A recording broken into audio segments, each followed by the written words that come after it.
प्यारे स्टूडेंट नमस्कार। कैसे हैं आप सभी लोग। मैं उम्मीद करूंगा आप सभी मस्त होंगे, शानदार होंगे। तो प्यारे साथियों, जैसा कि हम नंबर सिस्टम पढ़ रहे थे क्लास 9 मैथ्स का, ठीक है। नंबर सिस्टम यानी संख्या पद्धति। हम लोगों ने संख्या पद्धति का परिचय क्लास भी कर लिया है, ठीक है। और हम लोगों ने एक्सरसाइज 1.1 भी क्लियर कर लिया है। आज हम स्टार्ट कर रहे हैं एक्सरसाइज 1.2। ये 1.2 का क्वेश्चन नंबर 1 आप लोग के सामने नजर आ रहा है, ठीक है। ये एक्सरसाइज 1.2 आइए समझते हैं शानदार तरीके से, ठीक है। इसमें टोटल 4 क्वेश्चन है, ठीक है। और जो 2 क्वेश्चन है दोस्त, उसको हम लोग लगता है कॉपी पर करेंगे, ठीक है, क्योंकि बोर्ड पर नहीं हो पाएगा। क्लियर। तो आज हम 2 क्वेश्चन कर लेते हैं, फिर उसके बाद कल 2 क्वेश्चन कर लेंगे, ठीक है मेरे प्यारे दोस्त। तो आइए क्वेश्चन नंबर इसका कह रहा है 1, नीचे दिए गए कथन सत्य है या असत्य है।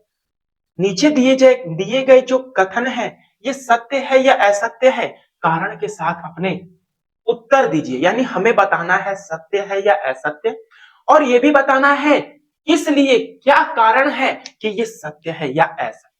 क्लियर। तो आइए सबसे पहले तो हम इसका पार्ट 1 देखते हैं।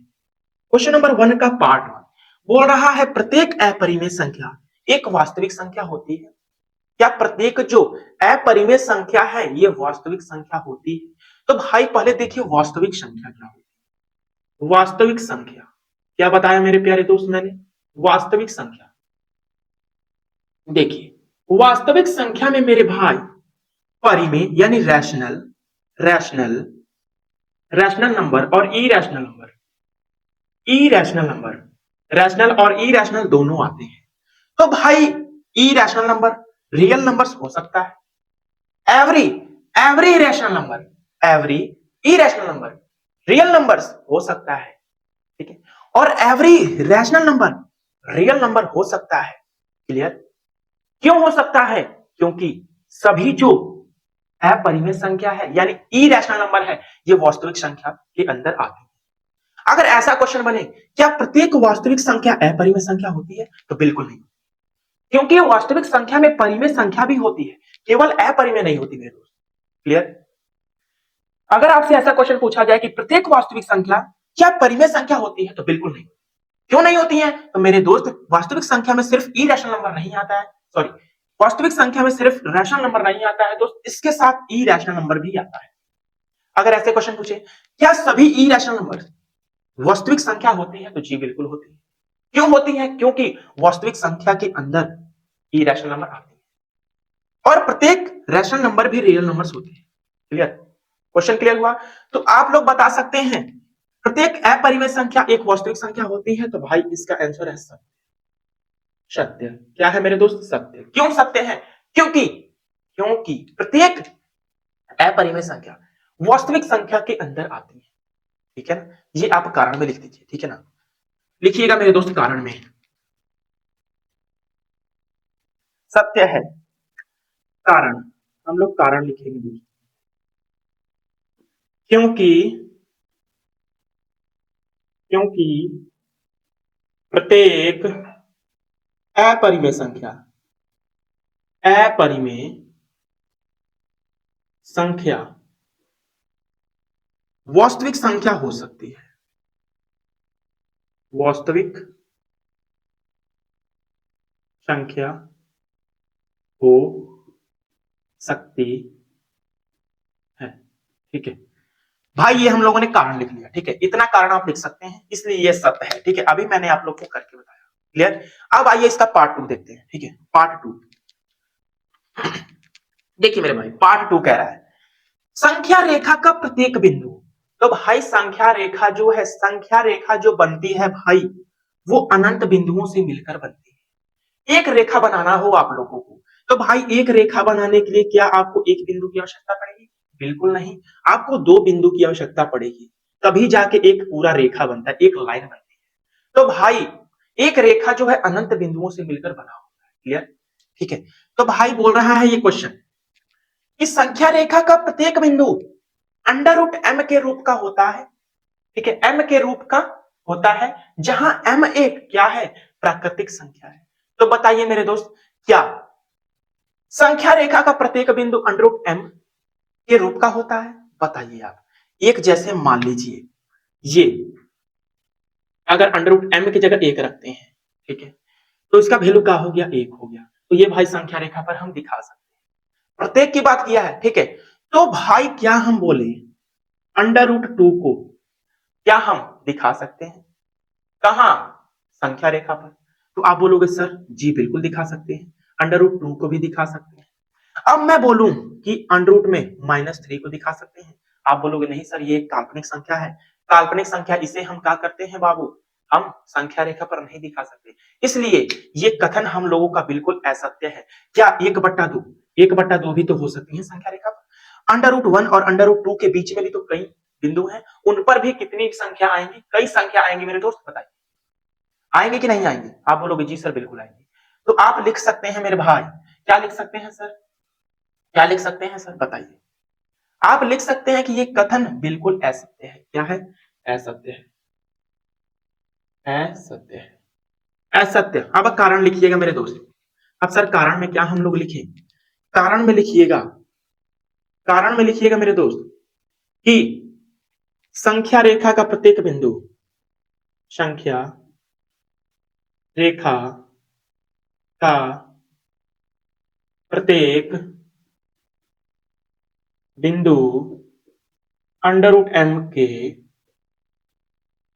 रूप का नहीं होता है, क्योंकि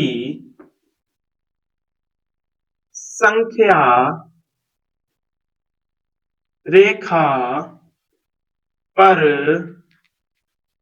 ऋणात्मक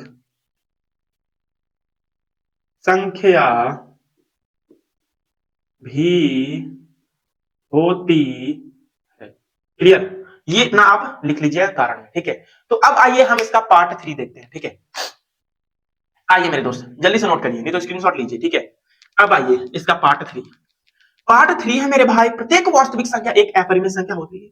तो भाई फर्स्ट वाले पार्ट में मैंने बताया तो क्या प्रत्येक वास्तविक संख्या अपरिमेय संख्या होती है। आप बोलोगे जी नहीं बिल्कुल नहीं हो सकती है, क्योंकि प्रत्येक वास्तविक संख्या में परिमेय संख्या भी आती है मेरे दोस्त, क्या आती है, परिमेय संख्या भी आती है, केवल अपरिमेय संख्या नहीं आती, ठीक है। क्लियर, तो इसका क्या हो जाएगा, ये असत्य हो जाएगा। क्या हो जाएगा मेरे भाई, असत्य हो जाएगा। क्यों हो जाएगा, कारण में लिखिएगा क्योंकि, कारण में लिखिएगा क्योंकि,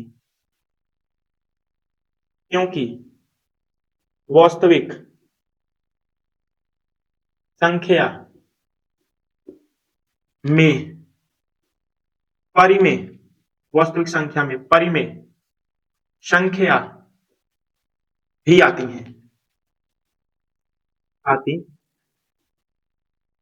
भाई प्रत्येक वास्तविक संख्या एक अपरिमेय संख्या नहीं हो सकती। क्यों नहीं हो सकती, क्योंकि उसमें परिमेय संख्या भी आती है वास्तविक संख्या। क्लियर, ऐसे क्वेश्चन बनता है क्या प्रत्येक अपरिमेय संख्या वास्तविक संख्या हो सकती है, पार्ट 1 जैसे, तो बिल्कुल सत्य है, मैंने पीछे बताया, ठीक है। तो हम लोगों ने क्वेश्चन नंबर 1 को क्लियर किया आसानी से, ठीक है। अब आइए इसका क्वेश्चन नंबर 2 देखते हैं, शानदार तरीके से इसको इरेज करते हैं, ठीक है मेरे प्यारे भाई। आइए मेरे मित्र, आइए मेरे मित्र, आइए मेरे प्यारे साथी, हम लोगों ने सीधा भी कारण भी दिया मेरे भाई, ठीक है, ठीक है। क्योंकि क्वेश्चन बोला था बताना है हमें सत्य है या असत्य, अगर सत्य है तो भाई क्यों है, कारण दीजिए, क्यों है मेरे भाई, कारण दीजिए। तो बस हम लोगों ने शानदार तरीके से कारण भी समझ लिया, ठीक है। अब देखिए क्वेश्चन नंबर 2 बोल रहा है क्या सभी धनात्मक पूर्णांक, क्या सभी धनात्मक पूर्णांक वर्गमूल, सॉरी, क्या सभी धनात्मक पूर्णांकों के वर्गमूल, क्या सभी धनात्मक पूर्णांकों के वर्गमूल अपरिमेय होते हैं। तो बताइए भाई धनात्मक पूर्णांक कौन कौन से होते हैं।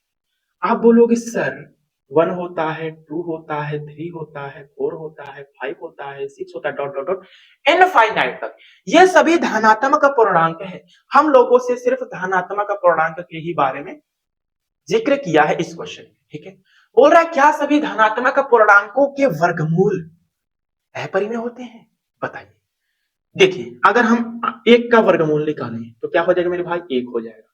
ये क्या है, एक परिमेय संख्या है, क्या है, परिमेय संख्या है। ये तो बोला है इस प्रत्येक धनात्मक पूर्णांक जो है एक अपरिमेय संख्या होते हैं। तो बताइए क्या होते हैं, क्या आप बोलोगे नहीं सर बिल्कुल नहीं होते हैं, कुछ परिमेय भी होंगे और कुछ अपरिमेय भी होंगे। जैसे ये तो क्या हो गया, रैशनल नंबर हो गया, ये क्या हो गया मेरे भाई, रैशनल नंबर हो गया। रैशनल नंबर हो गया, ठीक है। और 2 का जब वर्गमूल निकालेंगे तो भाई √2 का वर्गमूल √2 ही होगा। तो ये एक इरेशनल नंबर है, इरेशनल नंबर है, इरेशनल नंबर है। तो भाई कुछ रैशनल नंबर भी होंगे और इरेशनल नंबर भी होंगे। प्रत्येक धनात्मक पूर्णांक इरेशनल नंबर नहीं हो सकते। क्यों नहीं? क्योंकि कुछ उसमें रैशनल नंबर भी हो सकते हैं। क्लियर? बताइए मेरे दोस्त। आप लोग जी सर बिल्कुल क्लियर। तो इसका क्या हो जाएगा? बोल रहा है क्या? क्या आप सभी धनात्मक पूर्णांकों के वर्गमूल अपरिमेय होते हैं? यदि नहीं तो एक ऐसी संख्या के वर्गमूल का उदाहरण दीजिए जो एक परिमेय है। तो भाई क्या सभी पूर्णांक का वर्गमूल अपरिमेय होता है? तो नहीं होता है भाई, इसका आंसर हो गया नहीं। ठीक है। अगर नहीं होता है तो भाई, अगर नहीं होता है तो हमें एक ऐसा धनात्मक पूर्णांक का वर्गमूल का उदाहरण दीजिए जो एक परिमेय संख्या होता है। तो भाई कोई भी उदाहरण दे दो, जैसे 4 दे दो। 4 क्या है? एक धनात्मक पूर्णांक है, इसका वर्गमूल क्या होता है? एक परिमेय होता है। तो होता है ना, तो ये क्या है? परिमेय है मेरे भाई। क्या है? परिमेय है। और उदाहरण देना चाहते हो? दे दो भाई, √9 को दे दो। 9 का वर्गमूल क्या हो जाएगा? 3 हो जाएगा। ये भी क्या है? परिमेय है। तो भाई उदाहरण आप ऐसे दे सकते हैं। ठीक है, क्लियर। एक का भी उदाहरण दीजिए, वो परिमेय आएगा। तो हम लोगों ने आज क्वेश्चन नंबर 2 तक पढ़ा। ठीक है, क्लास 9 मैथ्स का क्वेश्चन नंबर 2 तक। तो अब हम कल कॉपी पर करेंगे। ठीक है दोस्त, मिलूंगा फ्रेंड्स आप लोगों से नेक्स्ट वीडियो में। तब तक के लिए नमस्कार, जय हिंद।